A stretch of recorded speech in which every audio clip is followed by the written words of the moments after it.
Hello and welcome to a Smurd P video, and today we're looking at Sins of Sinister, Immoral X-Men issue 3, the final issue. Get this little opening, and then we are straight into the issue. And we have Rasputin, and she is entering the prayer world where Exodus is. And as you can see, there are multiple clones around. They're either clones or they are sort of prisoners, etc. And she is there with one mission: to get information from Exodus, who is in this slumber. However, when she says thanks, he awakens and gives chase. As such, Sinister calls. So apparently there are lots of little Exodus massives across the world, and they're all sort of divided, etc. So when one comes flying out, the others see that as an act of war. So literally he calls another one, and well, they go to war basically. Very simple. So the message has been decoded, and she's got some locations and a phrase, and apparently it's written in classical English. She says we should be on the same side. So I'm not sure what that means, etc. In fact, I do know what that means, because we'll find out in a little bit. I finally figured that bit out. So part 8, our 900 years and counting mission, written by Kieron Gillen. Art by Alessandro. Rain is on the colors. VC's Claying Cows is on the letters. And Jay Bowen is on design. Nothing new there. So this is the fate of the Quiet Council in the 3rd millennium. Yes, that's right. They've been around for a ridiculous amount of years. Hundreds, thousands, 1,000 years, whatever. So Sinister's little journey takes him through different parts of the universe, and there is a reference to Kitty Pryde and how she was once a kindness on the Quiet Council, now quite brutal as a pirate, etc. So something that was sent into space before all this began, an old device. They get that old device, and then Sinister says if it's from an old friend, he wants to listen to it, and he does. And it brings us back to, yes, that's right, Destiny. Destiny sent this out in advance because she knew perhaps what was coming. And she talks about Mystique, and she talks about when this is returned, come to me, tell me, I will join you. All she wants is for her partner, her life partner, to live for a long time. And she feels she can only do this with Sinister back once this world is reset. Hence why she, when the opportunity came, when Storm wanted to reset Moira originally, she didn't do it because she wanted that time. There seemed to be the longest period for her to spend with Mystique.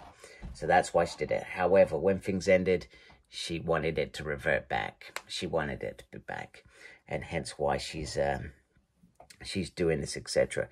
Oh, and she leaves a little warning that she knows she wants to become dominant, but it won't happen. And it's not a trick. So we will see how that plays out. Meanwhile, Rasputin realizes that Sinister is not there to save the universe.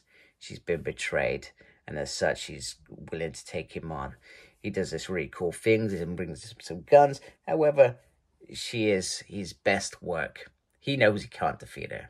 Literally, he is just playing to it long enough to be able to get to the port and eject Rasputin out, as he betrayed her. And he says he might make a new one. The other thing about Destiny, she played she knows, sorry, going back a bit, she played and it was her who left the message. We are meant to be on the same side. Sorry, I meant to say that. She referred to Sinister about, she knows that he cannot love, but remember what your grief did. What led you to it? Led you to this. As Destiny has led her down this path, allowing this universe to happen, so to speak. So they end on the plan, and they mention Kenzie from Hope's Generation. Was it called Generation Hope? Generation Hope? Yeah, that was a series. And he's taken over this world, and we meet Doom. And guess what? A mechanical Moira. At first, when I read this, I went, what? What the hell? Why is Moira still alive? She was human, or, you know, but she's not. She's mechanical, and she is alive, and only with Moira can he achieve this. Then we finally arrive at the White Queen, and you can see that Beast is her little thing. The cuckoos are there, and then these are the children that she has strived to survive. She has also embraced what looks like the Sidorak crystal, I could be wrong, to become this red diamond rather than just a diamond, etc. Beast confirms that he left certain things alive in play which he can monitor out in the universe, one of them being Doom, and he's discovered that the original Sinister is there. White Queen's not happy about that. She's nearly won everything. She's nearly the top dog, and she's going to lead her students in stilettos, and she is going to crush Sinister, etc. So they're on their way to this planet, which is basically impregnable, because that was Storm's last wishes. Do not let anyone get in here. And that is what John Ironfire has done all this time. So they've arrived, and Sinister has come to say he's going to betray him. Let's be honest. We know what's here.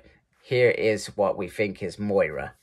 That's Moira 7, that he can go back in time. So he is playing to this thing about stopping the White Queen. He is the original Sinister, etc., as he does. So that's how we sort of leave this bit. And then we get the final page of the issue, which somebody whispering to Rasputin about her regrets, because she can live in space for a longer time, but only for a short period of time. She can slow down her body, etc., and her breathing, etc., but once it's gone, it will be gone. She will die. So I thought to myself that this must be Mother Righteous. She's still out there. She's still playing. We've not seen her in this issue once. This must be her play to gather a big player like this, a powerful player like this, into whatever she has intended. And I can't remember. I think the Nightcrawler's issue is the last issue of the 3. So it makes sense that big play comes out in that. And it makes sense for the next one to be Storm in the Brotherhood, because we've just ended up with John on protecting Moira, etc. So it's all starting to come together, which I'm happy. I'm glad, because I was worried after when I read in year 100 Nightcrawlers, I was completely baffled by the whole thing, and it was only the latter 2 issues that I really grasped and enjoyed the most. So I really enjoyed this once again. Immoral X-Men, it all made sense. There was nothing confusing other than the fact that they all seem to still be alive somehow. Not sure exactly how, or how they're regenerating, etc.